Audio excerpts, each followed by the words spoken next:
Hey there, cats and kitties. I am the Blues Man, Johnny Blues, and with this video, we'll be discussing my thoughts on episode 13 of the anime series Shokugeki no Soma. And I think the chief thing that this episode left me with was I simply didn't know that eggs could be so utilized in so many various different ways in breakfast dish preparation and everything like that.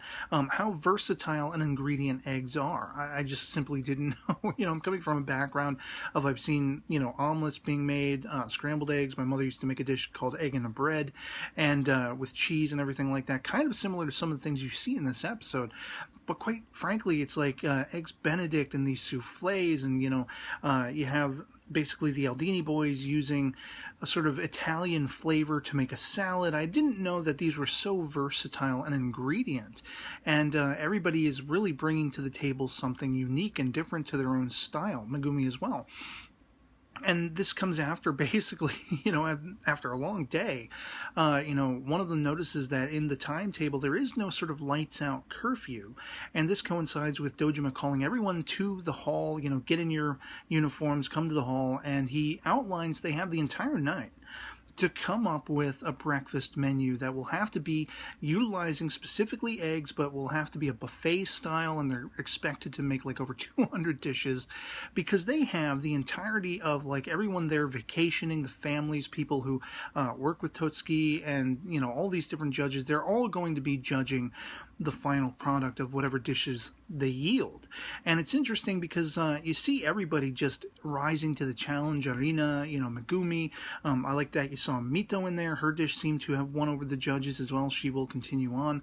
The biggest question mark of the episode is Soma, because we do see once again he's still carrying over with that being almost defeatist. He's still very much oblivious, and he doesn't really care about, everyone else's chip on their shoulders, which is what endears me to his character. But it almost is though, like you could make a sort of play on the idea of cracking the eggshell, like there's a crack in his eggshell, and maybe this defeat is getting to him, and maybe he's going to crash under the pressure of it. At least that's where it's left by the end of the episode, when everyone is asking, what about Soma? What's he going to be doing? And it looks like he's faltering, and that really is just absolutely insane to me, and I really hope he will snap too and everything like that, because you got all these characters who just are out for blood against him. Again, Mito, the Aldini boys, Arina and everything. And I love how, just to show you how oblivious he is, Arina's own sarcasm just goes right over his head. He doesn't even understand when she's trying to get a jab in at him.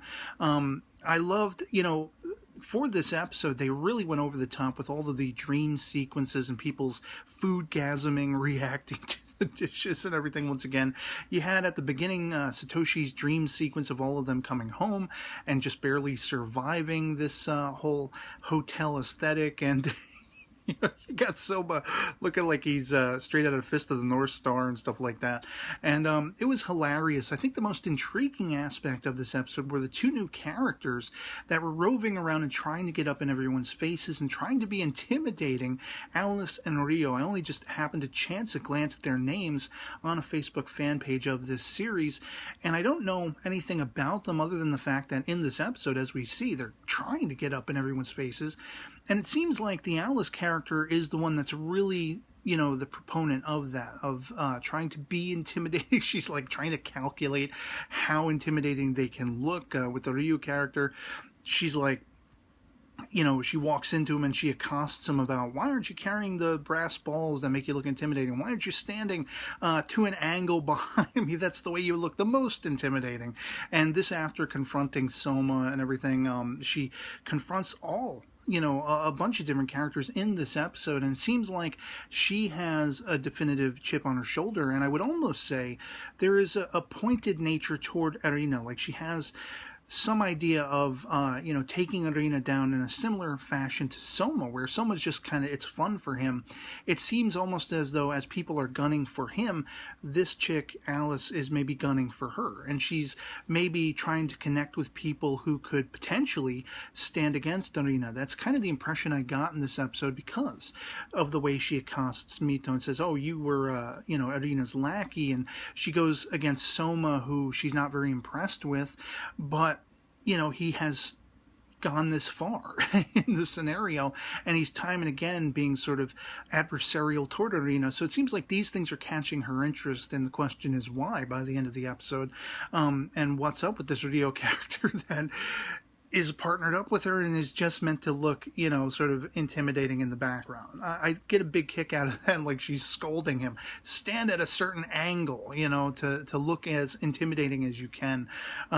So it's hilarious. This episode was, once again, very hilarious. And you really shouldn't watch this series hungry, with an empty stomach, because all of these dishes, and I'm not even that big of an egg fan myself. I have to be in the mood to eat egg dishes and such, and even then it depends. But like every dish they were making in this episode subsequently left me sort of salivating, like, damn, I want to try that. I'm kind of hungry. Gimme. It'll be interesting to see whether, we can believe that Soma is going to crash under the pressure, or that it's getting to him this idea that he kind of sort of failed. Is he going to rise to the challenge? Is he actually faltering? Were they just sort of giving us a red herring and making us get that impression, but that's not the case? Could he have just been, spending some extra time thinking about a way to modify his dish, and it wasn't that he was falling behind?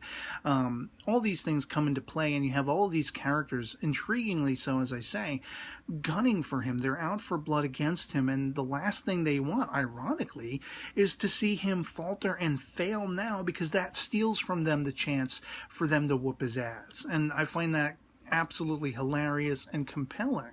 And so not much else to really say about this episode, other than the fact that just eggs everywhere, and some new characters, and the same old sort of flavor and flame fueling all the rest of them. It'll be interesting to see who comes out alive in this matchup, and whether or not Soma has his eyes on the prize as yet, or if he's starting to buckle. It'll be interesting to see. So I'd love to hear from you guys in the comments below what you thought of episode 13 of Shokugeki no Soma, if you've seen it. And otherwise that'll be pretty much it for me on this. Hope this video finds you well, and I'll catch you all later. Peace.